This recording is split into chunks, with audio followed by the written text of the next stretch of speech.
అందరికీ నమస్కారం. ఈరోజు కథ ఆరాధ్య పార్ట్ 11. స్టోరీ నచ్చితే తప్పకుండా లైక్ చేయండి. అలాగే మీ ఒపీనియన్ని కింద కామెంట్ బాక్స్లో షేర్ చేసుకోండి. ఇలాంటి మరిన్ని స్టోరీస్ కోసం మా ఛానల్ని తప్పకుండా సబ్స్క్రైబ్ చేసి పెట్టుకోండి.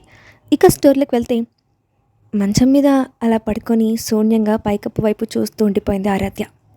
మనసంతా ఆర పంపిన ఆ ఒక్క మెసేజ్ దగ్గర ఆగిపోయింది. నా భార్యకు దూరంగా ఉండు. అది మధ్యాహ్న సమయం.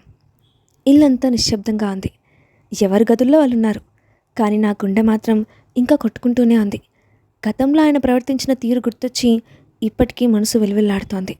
అలాంటిది ఇప్పుడు ఈ మెసేజ్ నన్ను మరింత క్షోభ పెట్టడానికే ఆయన ఇలా చేస్తున్నారా? నిజానికి ఈ లోకంలో ఎవరూ పర్ఫెక్ట్ కాదు. ఎవరిని చూసి అంత తొందరగా ఒక అంచనాకు రాకూడదని నేను తెలుసుకున్నాను. అవును, ఆయన తప్పు చేశారు. కానీ ఆ తప్పుకు ఆయన మనస్ఫూర్తిగా బాధపడుతున్నట్టు అనిపిస్తోంది. అలా ఆలోచనలో మునిగిపోయి ఉన్నానో లేదో, ఒక్కసారిగా తలుపు తెచ్చుకున్న శబ్దం గుండె ఒక్కసారిగా లయ తప్పింది. కానీ లోపలికొస్తున్న ఆరవ్ని చూడగానే కాస్త ఊపిరి పీల్చుకున్నాను. కబోర్డ్లో నుంచి ఏదో ఫైల్ తీస్తూ, నేను డిస్టర్బ్ చేసినందుకు సారీ, నా ఇంపార్టెంట్ ఫైల్ ఒకటి ఇక్కడే మర్చిపోయాను, అది తీసుకోవడానికే వచ్చాను అన్నారు. నేను మాత్రం ఏమీ మాట్లాడకుండా అలా నిశ్శబ్దంగా చూస్తూ ఉండిపోయాను. ఒకసారి కిచెన్లోకి రా అంటూ ఆయన నన్ను పిలిచారు. ఆ మాట వినగానే మళ్ళీ నా చేయి కాల్చడానికా అని ఆలోచించకుండానే నా నోటి వెంట ఆ మాట వచ్చేసింది. ఆ మాట విన్న వెంటనే ఆయన ఒక్కసారిగా నా వైపు తిరిగారు. ఆయన కళ్ళల్లో చెప్పలేని అపరాధ భావం, గుండెను పిండేసే బాధ స్పష్టంగా కనిపిస్తూ ఉన్నాయి. ఆయన గొంతులో ఏదో బరువు. చాలా లోతైన స్వరంతో, నేను నిజంగా సారీ చెప్తున్నాను. నీ క్షమాపణ కోసం నేనేమైనా చేస్తానని చెప్పాను కదా, నేను ఆ మాటను ఊరికే అనలేదు ఆరాధ్య అన్నారు. తన ఎడమ చేతిని నాకు చూపిస్తూ, ఇదే చెయ్యి కదా, నీ చేతిని కాల్చడానికి నేను వాడిన చెయ్యి ఇదే కదా అన్నారు. ఆ క్షణంలో ఆయన కళ్ళల్లో ఏదో భయంకరమైన శూన్యం కనిపించింది. అతను మళ్ళీ కబోర్డ్ వైపు తిరిగి ఏదో తీశారు. తీసి నా వైపు తిరిగిన క్షణంలో, నిన్ను గాయపరిచినందుకు నన్ను క్షమించు అన్నారు. అసలు అక్కడ ఏం జరుగుతుందో నేను ఊహించే లోపే ఒక్కసారిగా తుపాకీతో తన సొంత చేతి మీదే కాల్చుకున్నారు. నేను గట్టిగా అరిచేశాను. ఆయన చేతిలో నుంచి రక్తం ధారాలా కారుతోంది. నా శ్వాస ఆగిపోయినట్టయింది. కానీ ఆయన మాత్రం కనీసం కనురెప్ప కూడా వాల్చలేదు. ఆ నొప్పిని అస్సలు లెక్క చేయలేదు. ఆయన నా వైపు అడుగులు వేస్తూ ఉంటే నేను భయంతో వణికిపోతూ వెనక్కి జరిగాను. నన్ను క్షమించు ఆరాధ్య, నువ్వు నన్ను క్షమించడం కోసం నేను ఏదైనా చేస్తాను అంటూ నా ముందుకొచ్చారు. కళ్ళల్లో కన్నీళ్లు పొంగుకొస్తూ ఉంటే అంతా మసకమసగా కనిపిస్తోంది. శరీరం మొద్దుబారిపోయింది. నోట మాట రావడం మానేసింది. మళ్ళీ ఆయన చేతి వైపు చూశాను. రక్తం ఆగకుండా ప్రవహిస్తూనే ఉంది. అసలు ఆయనకి ఆ నొప్పి తెలియడం లేదా? ఏమైంది ఇక్కడ అంటూ మా గదిలోకి పరుగున వచ్చింది. కళ్ళ ముందున్న దృశ్యాన్ని చూసి ఒక్కసారిగా షాక్ గురైంది అత్తయ్య. ఆరవ్ అని గట్టిగా అరుస్తూ ఆయన దగ్గరికి పరిగెత్తుకెళ్ళి ఆ చేతిని పట్టుకుంది. మితాలి, త్వరగా రా అని గట్టిగా కేకలు వేసింది మా. నేను ఆ షాక్ నుంచి తేరుకొని వణుకుతున్న చేతులతో వెంటనే డాక్టర్కి ఫోన్ చేశాను. ఆ కంగారులో చేయి గదిలోకి వస్తూ, ఏమైంది అసలు ఆరవ్ అని గట్టిగా అరిచాడు. ఇది ఎలా జరిగింది అని కంగారుగా అడుగుతూ ఆరవ్ని మంచం మీద కూర్చోబెట్టాడు. నా కళ్ళలో నుంచి కన్నీళ్ళు ఆపినా ఆగడం లేదు. అసలు నేనెందుకు ఆయనతో ఆ మాట అన్నాను? అంతా నా వల్లే జరిగింది అని అనుకున్నాను. కాసేపటికి డాక్టర్ వచ్చారు. లోపల ఆయన చేతిలో ఉన్న బుల్లెట్ను చాలా జాగ్రత్తగా తీస్తూ ట్రీట్మెంట్ చేయడం మొదలుపెట్టారు. మేమంతా బయటే వేచి చూస్తూ ఉన్నాం. అత్తమ్మ ఒక పక్క కూర్చొని నిశ్శబ్దంగా ఏడుస్తోంది. నా మనసును నేరాభావం లోపల తొలిచేస్తోంది. అంత నా వల్ల జరిగింది. చాచి మెల్లగా నా దగ్గరికి వచ్చి నా తల నిమురుతూ, ఇది ఎలా జరిగింది తల్లి అని ఆప్యాయంగా అడిగారు. నేను నోరు విప్పడానికి ప్రయత్నించాను. కానీ మాటలు రావడం మానేశాయి.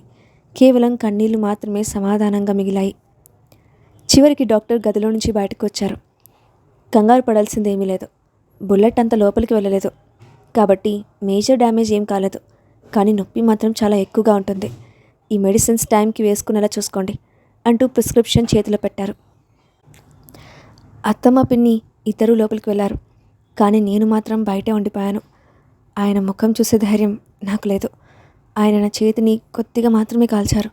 కానీ దానికి క్షమాపణగా తన చేతిని తనే కాల్చుకున్నారు. జై నా దగ్గరికి వచ్చి, అసలు ఏం జరిగింది ఆరాధ్య అని మళ్ళీ అడిగాడు.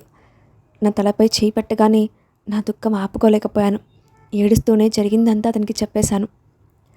నా మాటలు విన్న జై ఒక్కసారిగా నవ్వాడు. నేను నీకు ముందే చెప్పాను కదా, ఒకరోజు అతను నీ ముందు మోకాళ్ళ మీద నిలబడతాడని. ఇక్కడే అసలు కథ మొదలైంది. ఇది కేవలం ఆరంభం మాత్రమే అన్నాడు. నేను షాక్ అయ్యి అతని వైపు చూశాను. నా వంక చూస్తూ, నువ్వేం కంగారు పడకు, ఇలాంటివి అతనికేం కొత్తేం కాదు అన్నాడు. నువ్వు నిజంగానే మాట్లాడుతున్నావా అన్నట్టు ఒక లుక్ ఇచ్చాను. దానికి అతను నవ్వుతూ నా భుజం తట్టాడు. ఇది కేవలం స్టార్టింగ్ మాత్రమే ఆరాధ్య, త్వరలోనే నువ్వు అతనిలో ఒక కొత్త కోణాన్ని చూస్తావు అంటూ నన్ను లోపలికి తీసుకెళ్లాడు. నేను నా కన్నీళ్లు తుడుచుకొని అతని వెనకాలే వెళ్ళాను. లోపల ఉన్న మా అత్తయ్య పిన్ని ఇద్దరూ మా వైపు చూశారు. నేను మాత్రం ఆరవ్ని కళ్ళను అస్సలు చూడలేకపోయాను. ఏవండి మిస్టర్ రోమియో గారు అంటూ జై ఆట పట్టించేసరికి ఆరవ్ పెదవులపై చిన్న నవ్వు మెరిసింది. నేను ఆయన వైపు ఆశ్చర్యంగా చూశాను. ఆయన అలా నవ్వడం నేను చూడటం ఇదే మొదటిసారి. అత్తమ్మ నా తల నిమురుతూ, బేటా తను రెస్ట్ తీసుకుంటాడు, మేము ఇక బయలుదేరతాం. ఆరాధ్య నీకేం కావాలన్నా మాకు ఫోన్ చేయి అంది. నేను బలహీనంగా చిన్న నవ్వు నవ్వాను. నాకు చాలా సంతోషంగా ఉంది అంటూ అత్తమ్మ నాకు సైగ చేసింది. ఆయన తన తప్పులను తెలుసుకుంటున్నందుకు ఆమె సంతోషిస్తోంది. కానీ నాకు మళ్ళీ ఏడుపు వచ్చేసింది. ఇంతటి మంచి మనుషుల మధ్య ఉండటానికి నేను నిజంగా అర్హురాల్లా అని. ఒక్కొక్కరుగా అందరూ మమ్మల్ని ఒంటరిగా వదిలేసి వెళ్ళిపోయారు. నేను నా చూపులను కిందకి పెట్టి నిలబడ్డాను. కానీ ఆ నిశ్శబ్దాన్ని బద్దలు కొడుతూ ఆయనే మాట్లాడడం మొదలుపెట్టారు. నిన్న కిచెన్లోకి మా పిలుస్తోంది, అందుకనే నేను అక్కడికి రమ్మన్నాను అంటూ చాలా నెమ్మదిగా వివరణ ఇస్తున్నట్టు చెప్పారు ఆరవ్. ఆయన చూపులు కిందకు వాల్చారు. ఆ ముఖంలో కనిపిస్తున్న బాధ చూస్తూ ఉంటే నా మనస్సు తరుక్కుపోయింది. నెమ్మదిగా వెళ్ళి ఆయన పక్కనే మంచం మీద కూర్చున్నాను. మా ఇద్దరి కళ్ళు కలిశాయి. ఆయన చూపుల్లో ఎన్నో భావాలు, ఎన్నెన్నో అర్థాలు. కానీ అవేంటో నాకు అసలు అర్థం కావడం లేదు. ప్లీజ్ ఇంకెప్పుడు ఇలాంటి పిచ్చి పనులు చేయకండి అని చాలా నెమ్మదిగా అన్నాను. నా మాట వినగానే ఆయన పెదవులపై ఒక చిన్న నవ్వు మెరిసింది. చేయను, కానీ నేను చేసిన ప్రతి తప్పును సరిదిద్దిన తర్వాతే వైఫీ అంటూ ఆట పట్టిస్తున్నట్టుగా అన్నారు.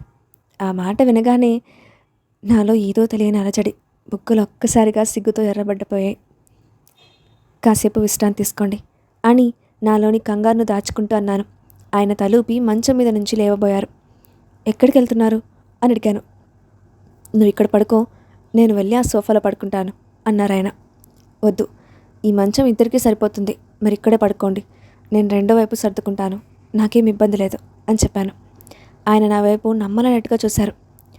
నిజంగానే పర్లేదు అని నేను మళ్ళీ చెప్పేసరికి ఆయన సరైనట్టు తలూపి పక్కనే పడుకున్నారు. నేను నా వైపు కూర్చొని ఏదో ఆలోచనలో ఉండిపోయాను. ఏంటో చెప్పు అన్నారు ఆయన. ఒక్కసారిగా షాక్ అయ్యాను. నేనేదో చెప్పాలనుకుంటున్నానని ఆయనకి ఎలా తెలిసింది అని. అది అసలు మీరు నన్ను క్షమించాలని ఎందుకు అంతగా పట్టుబడుతున్నారు? మన ఇద్దరికీ తెలుసు కదా, మనం ఒకరి కోసం ఒకరు పుట్టలేదని, మన మధ్య ఏ బంధం లేదని. మీరు కూడా అన్నారు కదా, కొన్నాళ్ళ తర్వాత విడాకులు ఇస్తానని మీరే చెప్పారు. అది ఇప్పుడే చేసేయచ్చు కదా. నేను అత్తమ్మ మామయ్యలతో మాట్లాడతాను అని నా మనసులో మాట చెప్పేశాను. ఆ మాట వినగానే ఆయన కళ్ళు బాధతో కమ్మిపోయాయి. కానీ ఆయనకెందుకు అంతగా బాధపడుతున్నారు? వద్దు, నేను నీకు విడాకులు ఇవ్వను అన్నారు ఆయన. ఒకవేళ నేను ఈ పెళ్ళికి ఒక ఛాన్స్ ఇద్దామనుకుంటే నువ్వు కూడా ఇస్తావా అని అడిగారు. నేను ఒక్కసారిగా స్తంభించిపోయాను. నోటి మాట రావడం లేదు. నేనేం బలవంతం చేయడం లేదు ఆరాధ్య అని ఆయన కొనసాగించారు. కానీ బహుశా విధికి వేరే ప్లాన్ ఉందేమో, అందుకేనేమో నీ అక్క పారిపోవడం, నువ్వు నన్ను పెళ్లి చేసుకోవడం జరిగింది అని అన్నారు. బహుశా ఆయన చెప్పింది నిజమేనేమో, నాకు ఖచ్చితంగా తెలియడం లేదు. అయినా మీరు చేసిన పనుల తర్వాత మిమ్మల్ని నమ్మడం నాకు చాలా కష్టంగా ఉంది అని నిజాయితీగా చెప్పేశాను. అందుకే కదా నేను ప్రయత్నిస్తున్నాను. నీకు కావాల్సినంత సమయం తీసుకో. ఒకవేళ చివరికి కూడా నీకు నా మీద నమ్మకం కలగకపోతే అప్పుడు ఎవరి దారి వారు చూసుకుందాం అన్నారు. ఆ మాట వింటూ ఉంటే నా గుండె భారం అయిపోయింది. ఆయన కళ్ళు మూసుకున్నారు. నేను నిశ్శబ్దంగా ఆయన్నే చూస్తూ ఉండిపోయాను. ఇప్పుడు ఆయన చూస్తూ ఉంటే నాకు కూడా నొప్పి వచ్చేస్తోంది. ఆరవ్, ఫైల్ కోసం లోపలికి వచ్చాను. మా ఆరాధ్యాను కిచెన్లోకి పిలవమంటే రమ్మని అడిగాను. కానీ తను అన్న మాటలు నన్ను మొక్కలు చేసేసాయి. తట్టుకోలేకపోయాను. అందుకే నా చేతిని నేనే కాల్చుకున్నాను. వినడానికి ఇది పిచ్చి పనిలా అనిపించవచ్చు, కానీ ఆ పని చేశాక మనసులో భారం తగ్గినట్టు అనిపించింది. అయితే ఎప్పుడైతే తను విడాకులనే పదం ఎత్తిందో నాలో ఏదో విరిగిపోయినట్టు అనిపించింది. నాకెందుకు ఇలా అనిపిస్తుందో నాకే తెలియదు. నేను బలహీన కాకూడదు, నా జీవితంలో నేను ఎప్పుడూ వీక్ కాలేదు, కానీ ఈ ఫీలింగ్ ఇది నాకు నచ్చుతోంది. జై తనతో తీసుకున్న సెల్ఫీ పంపినప్పుడు నాకు పిచ్చెక్కిపోయింది. నేను కనుక అంతా పాడు చేయకుండా ఉండి ఉంటే చీపాటికి మేమిద్దరం కూడా అంత దగ్గరగా ఉండేవారేమో. అందరితో నవ్వుతూ మాట్లాడుతున్న తను నన్ను చూస్తే మాత్రం భయపడడం తట్టుకోలేకపోయాను. నాకు అసూయ కలిగింది. విడాకులనే మాట వింటేనే నా గుండె నొప్పిగా అనిపిస్తోంది. ఒక్క విషయం మాత్రం స్పష్టంగా చేయగలను, నేను తనకు విడాకులు ఇవ్వను. ఎందుకని మాత్రం అడగకండి, నా వల్ల కాదు, అంతే. కానీ ఒకవేళ తనే వెళ్ళిపోవాలనుకుంటే నేను ఆపలేను, నా వల్ల కాదు. పాజిటివ్గా ఆలోచించారా అని అలా ఆలోచిస్తూనే మందుల ప్రభావంతో నిద్రలోకి జారిపోయాను. సాయంత్రం లివింగ్ రూమ్లో కూర్చున్నాను. మా మాత్రం అస్సలు పని చేయకూడదని స్ట్రిక్ట్గా చెప్పేసింది. నాన్న, చాచు ఇద్దరూ నా నిర్లక్ష్యాన్ని తిడుతూ ఉన్నారు. నిజానికి ఆ తుపాకీ వల్ల నా చేతికి పెద్దగా ఏం కాలేదు, చిన్న గాయం అంతే. నేను బాగానే ఉన్నాను. కానీ అమ్మ ఫ్యామిలీకి నా మీద ప్రేమ ఎక్కువ. గన్ క్లీన్ చేస్తూ ఉంటే పొరపాటున పేలిందని అబద్ధం చెప్పి ఎలాగోలా వాళ్ళని నమ్మించాను. అన్నయ్య అని గట్టిగా అరుస్తూ రియా ఇంట్లోకి పరుగునొచ్చింది, కళ్ళ నిండా కన్నీళ్ళు. ఎలా ఇంత కేర్లెస్గా ఉంటావు అని ఏడుస్తూ నా చేయి చూస్తోంది. తన కన్నీళ్లు తుడిచి సారీ మై బేబీ అన్నాను. ఇక అంతే, అప్పటి నుంచి తను ఒక ప్రొఫెసర్ లాగా నాకు క్లాస్ పీకుతూనే ఉంది. నేనేమో ఒక మంచి తమ్ముళ్ళ సారీ, మంచి అన్నయ్యలా నిశ్శబ్దంగా వింటూ ఉన్నాను. జై మాత్రం తనని ఎంతో ప్రేమగా చూపిస్తూ ఉన్నాడు. వాడు మా చెల్లెలి ప్రేమలో పీకల్లోతులో మునిగిపోయాడు. వాడు తనని ఎన్నో ఏళ్ళుగా ప్రేమిస్తున్నాడు. తనకు కూడా వాడంటే ఇష్టమే. కానీ మా వాడు ఒక పిరికివాడు. తనకేమో రాజ్ కుమార్ లాంటి ట్రీట్మెంట్ కావాలి, తను వచ్చి ప్రపోజ్ చేయాలి. వీడేమో ఫ్యామిలీ ఏమనుకుంటుందో అని భయం. ఓకేనా భయ్యా అని రియా అడిగింది. తను అప్పటిదాకా ఏం చెప్పిందో కూడా నాకు తెలియదు, కానీ తలూపాను. భయ్యా అంటూ దర్శరాజ్ ఇద్దరు కంగారుగా వచ్చారు.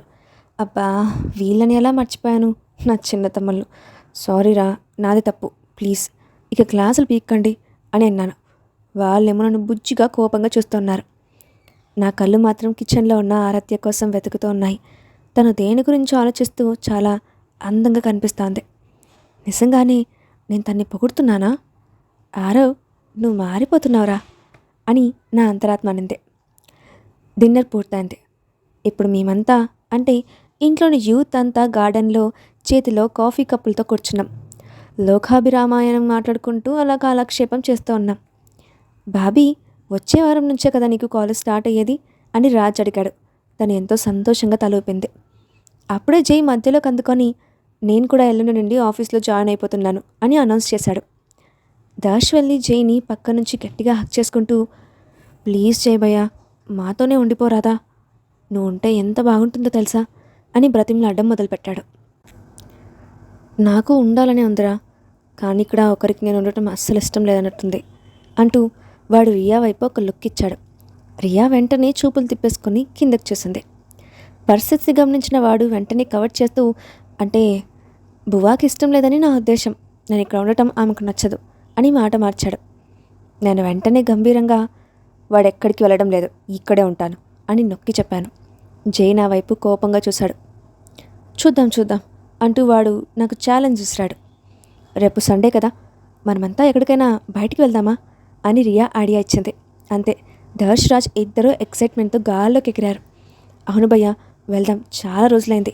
అయినా వదిన మనతో కలిసి ఇప్పటి వరకు ఒక్కసారి కూడా బయటికి రాలేదు కదా అన్నాడు దర్శ్. నేను మెల్లగా ఆరాధ్య వైపు చూశాను. తను వెంటనే చూపు తిప్పేసుకుంది. కానీ నాకు తెలుసు తను అప్పటిదాకా నన్నే చూస్తుందని. అయితే రేపే వెళ్తున్నాం, ఫిక్స్ అన్నాడు జై. ఓకే డన్, రేపు డే అవుట్ అన్నమాట అని నేను కన్ఫర్మ్ చేసేసాను. అంతే, అందరూ ఒకేసారి కేకలు వేస్తూ అరిచారు. కానీ అయినా మీ చెయ్యి అంటూ ఆరాధ్య నెమ్మదిగా అంది. ఆ మాట విన్న క్షణంలో నా గుండె ఒక్కసారిగా లయ తప్పింది. ఓహో, love is in the air అంటూ ఆ ముగ్గురు తన్ని ఆట పట్టించడం మొదలుపెట్టారు. అయ్యో లేదు, నేను జస్ట్ ఆ గాయం ఇంకా మానలేదు కదా అని అన్నానంతే అంటూ తను కంగారుగా కవర్ చేయడానికి ట్రై చేసింది. తన కళ్ళల్లో నా మీద కనిపిస్తున్న ఆందోళన చూసి నా పెదవులపై నవ్వు వెలిసింది. ఇంతటి స్వచ్ఛమైన మనసున్న అమ్మాయిని అర్థం చేసుకోలేకపోయినందుకు నన్ను నేనే మనసులో తిట్టుకున్నాను. నేను ఎంతటి మూర్ఖుణ్ణి అని. పర్లేదు ఆరాధ్య, నేను బాగానే ఉన్నాను, నొప్పి కూడా అంతగా లేదు అని తనకు నమ్మకం కలిగించాను. తను సరేనన్నట్టు తలూపింది. ఓకే దెన్, అంతా సెట్, రేపు మనం వెళ్తున్నాం అని జయ అనడంతో అందరూ హ్యాపీగా ఒప్పుకున్నారు. కాసేపటికి రూమ్లోకి వచ్చాం. నేను మంచం మీద తనకు కాస్త దూరంగానే పడుకున్నాను. తను అన్కంఫర్టబుల్గా ఫీల్ అవ్వడం నాకు ఇష్టం లేదు. తను తన నైట్ రొటీన్ ముగించుకొని వచ్చి నా పక్కనే పడుకుంది. మెడిసిన్ వేసుకున్నారా అని అడిగింది. నేను నవ్వుతూ తలొప్పాను. తన దుప్పటి పైకి లాక్కుంటూ గుడ్ నైట్ అంది. నేను చాలా నెమ్మదిగా గుడ్ నైట్ వైఫీ అని గొంతు తగ్గించి అన్నాను. ఆ మాట విన్న వెంటనే తను ఒక్కసారిగా స్తంభించిపోయింది. తనలో ఆ మార్పుని చూడటం నాకు భలే నచ్చింది. ఒక పిచ్చోళ్ళ నాలో నేనే నవ్వుకున్నాను. ఎందుకంటే ఆరాధ్య విషయంలో నేను నిజంగానే పిచ్చోనైపోయాను. సిద్ధమవ్వు ఆరవ్, పెళ్ళైన ఈ 20 రోజుల్లో రేపే మొదటిసారి నువ్వు తనతో కలిసి బయటకు వెళ్తున్నావు అని నా అంతరాత్మ చెప్తోంది. నా పరిస్థితి ఎలా ఉందంటే, రేపు పొద్దున్నే స్కూల్ పిక్నిక్కి ఉందనగానే రాత్రి నిద్రపోకుండా మురిసిపోయే చిన్న పిల్లల్లా ఉంది నా మనసు.